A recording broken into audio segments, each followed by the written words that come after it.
Welcome to comrade Telugu news channel కి స్వాగతం. ముందుగా హెడ్లైన్స్. 11,600 కోట్ల విలువైన అభివృద్ధి ప్రాజెక్టులకు ప్రధాని మోదీ శంకుస్థాపన.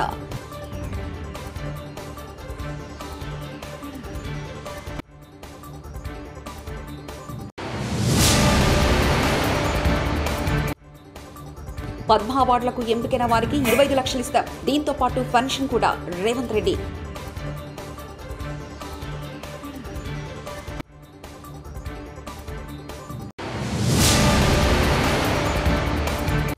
కొమరవెల్లి మల్లికార్జున స్వామి ఆలయానికి పోటెత్తిన భక్తులు.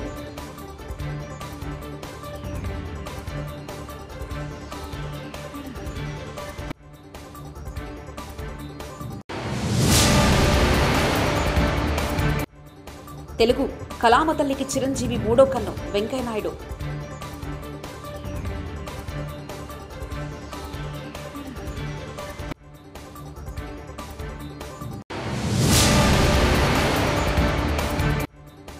ముగిసిన చంద్రబాబు పవన్ భేటీ.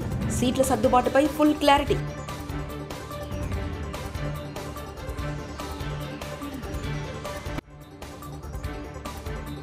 ఆసోం మొత్తం 11,600 కోట్లతో చేపట్టిన పలు అభివృద్ధి పనులకు ప్రధాని నరేంద్ర మోదీ ఆదివారం శంకుస్థాపన చేశారు. గౌహతి ఖానాపారాలోని వెటనరీ కళాశాల మైదానంలో ప్రధాని నరేంద్ర మోదీ ఈ సందర్భంగా ప్రసంగించారు. ఈ ప్రాజెక్టులన్నీ ఆసోంతో సహా మిగిలిన ఈశాన్య ప్రాంతాలు, ఆగ్నేసియా దేశాల్లో కనెక్టివిటీని పెంచుతాయని ప్రధాని అన్నారు. ఇవి పర్యాటక రంగంలో మరింత ఉపాధి అవకాశాలను సృష్టిస్తాయి, క్రీడా ప్రతిభను పెంచుతాయని చెప్పారు. దీంతో పాటు ఈ ప్రాంతంలో వైద్య, విద్య, ఆరోగ్య సంరక్షణను మెరుగుపరుస్తాయని మోదీ పేర్కొన్నారు. इंफ्रास्ट्रक्चर पर 11 लाख करोड़ रुपए खर्च करने का संकल्प लिया है. ये कितनी बड़ी राशि है, इसका अनुमान एक और आंकड़े से लगाया जा सकता है. 2014 से पहले के 10 वर्षों में, ये आंकड़ा याद रखना मेरे आसाम के भाई बहन, 2014 के पहले 10 वर्षों में कुल 12 लाख करोड़ रुपए इंफ्रास्ट्रक्चर का बजट रहा. 10 साल में 12 लाख करोड़, यानी जितना पहले की केंद्र सरकार ने अपने 10 साल में खर्च किया था, करीब करीब उतनी राशि हमारी सरकार अगले 1 साल में खर्च करने जा रही है.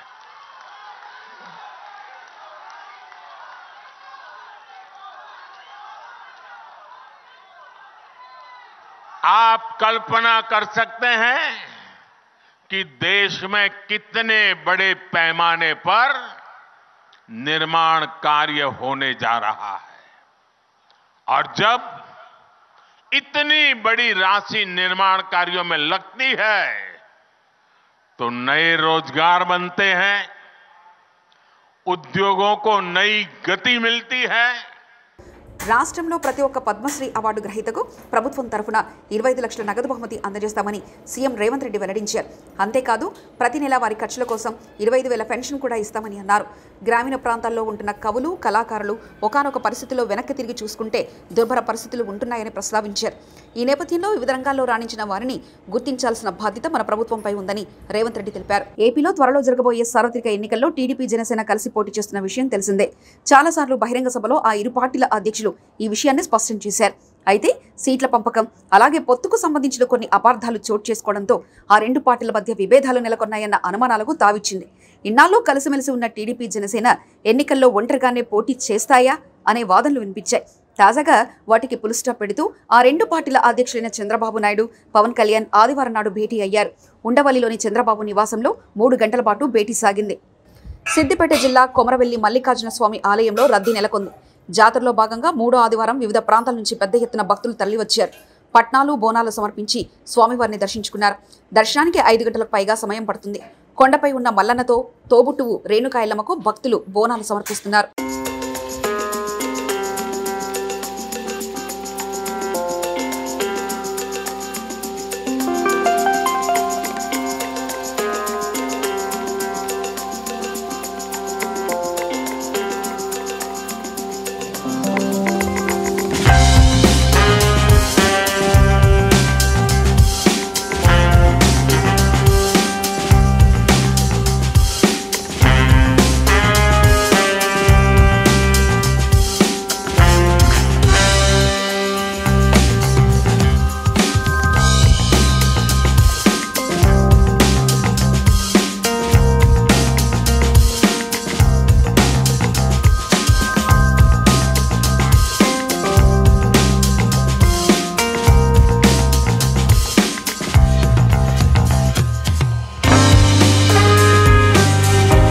మాణిక్యాలను గుర్తించి కేంద్రం పద్మ పురస్కారాలు ఇవ్వడం గొప్ప విషయమని మాజీ ఉపరాష్ట్రపతి వెంకయ్యనాయుడు అన్నారు.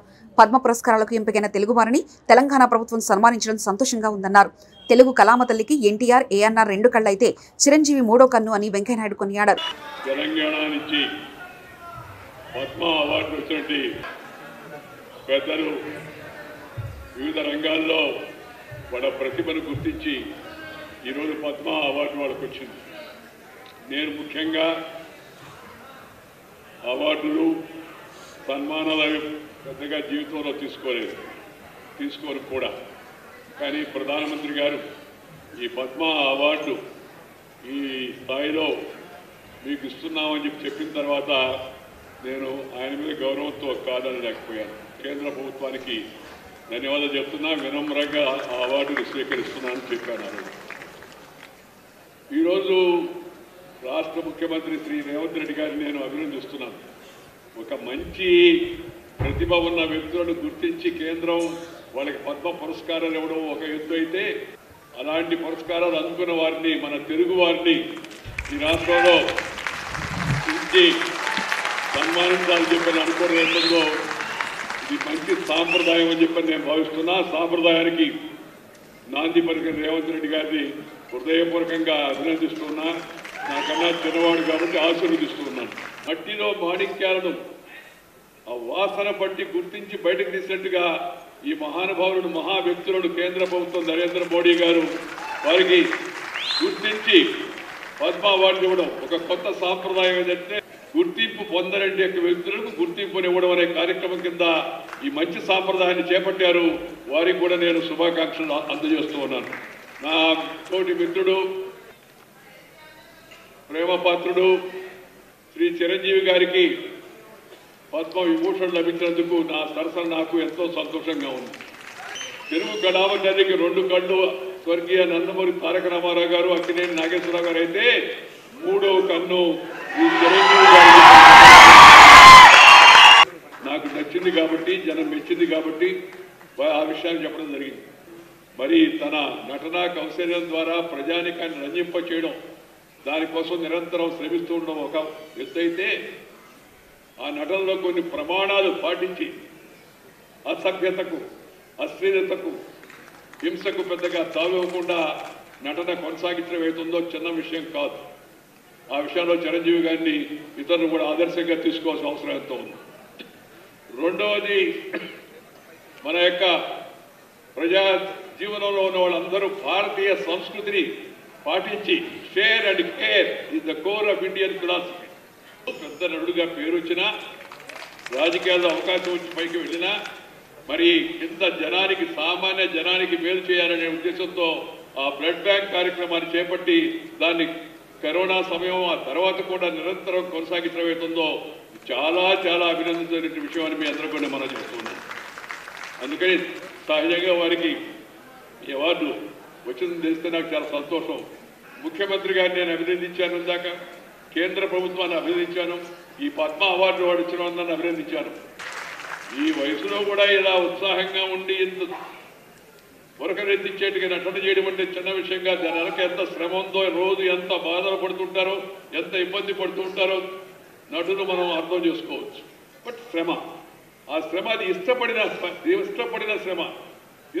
శ్రమని కష్టపడి చేస్తే నష్టపడేది లేదు, మంచి గుర్తింపు వస్తుంది. దానికి వారి యొక్క జీవితం కూడా ఒక ఉదాహరణ చెప్పని సందర్భంగా నేను మనవి చేస్తా ఉన్నాను.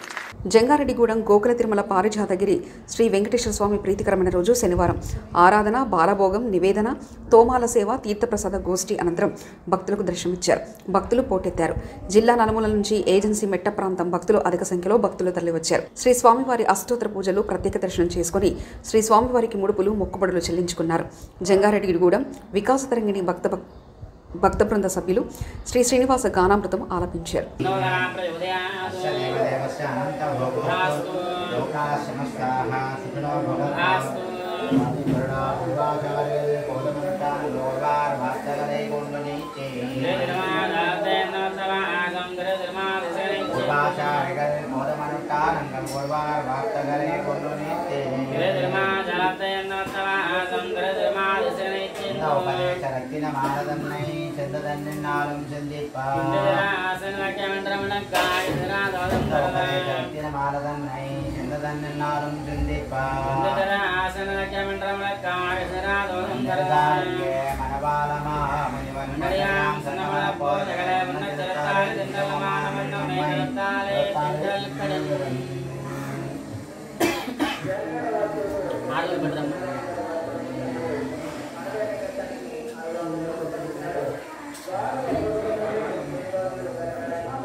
కరీంనగర్ జిల్లా అలుగునూరులో నిర్వహించే కార్యకర్తల సమావేశానికి ప్రతి ఒక్కరూ హాజరు కావాలని మాజీ ఎమ్మెల్యే రస్మయ్య పిలుపునిచ్చారు.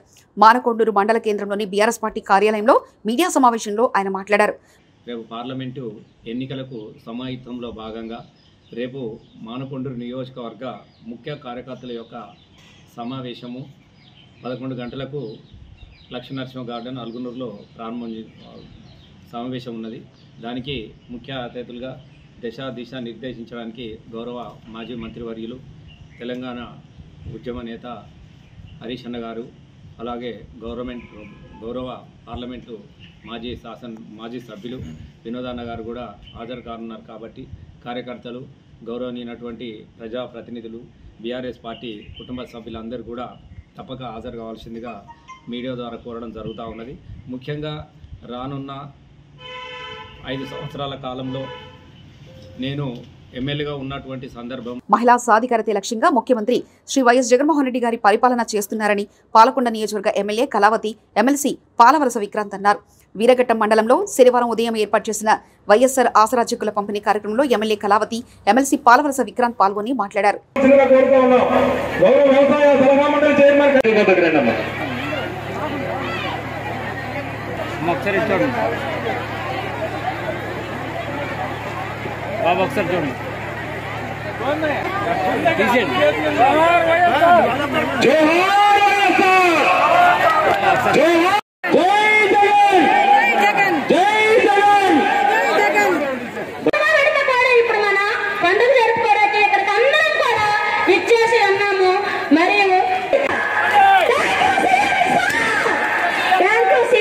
రోజు విద్యా దీవెన అందించాలి, పలానా రోజు వసతి దీవెన అందించాలి.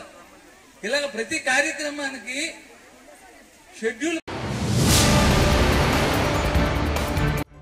11,600 కోట్ల విలువైన అభివృద్ధి ప్రాజెక్టులకు ప్రధాని మోదీ శంకుస్థాపన.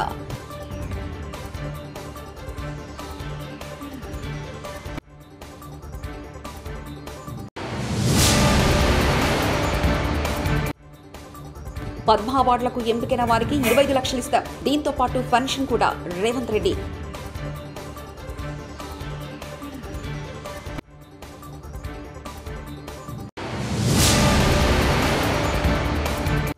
కొమరవెల్లి మల్లికార్జున స్వామి ఆలయానికి పోటెత్తిన భక్తులు.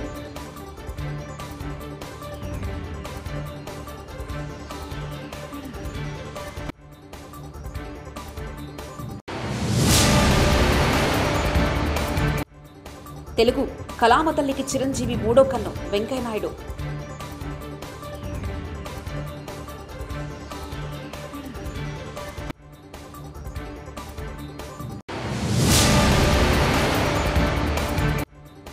ముగిసిన చంద్రబాబు పవన్ భేటీ. సీట్ల సర్దుబాటుపై ఫుల్ క్లారిటీ.